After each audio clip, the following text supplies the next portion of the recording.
اور کافر گروہ گروہ کر کے جہنم کی طرف ہانکے جائیں گے، یہاں تک کہ جب وہ اس کے پاس پہنچ جائیں گے تو اس کے دروازے کھول دیے جائیں گے، اور اس کے داروغہ ان سے کہیں گے کہ کیا تمہارے پاس تمہیں میں سے پیغمبر نہیں آئے تھے جو تم کو تمہارے پروردگار کی آیتیں پڑھ پڑھ کر سناتے اور تمہارے اس دن کے پیش آنے سے تمہیں ڈراتے تھے؟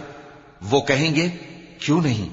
لیکن کافروں کے حق میں عذاب کا حکم ثابت ہو چکا تھا۔ کہا جائے گا کہ دوزخ کے دروازوں میں داخل ہو جاؤ، ہمیشہ اس میں رہو گے، سو تکبر کرنے والوں کا برا ٹھکانہ ہے۔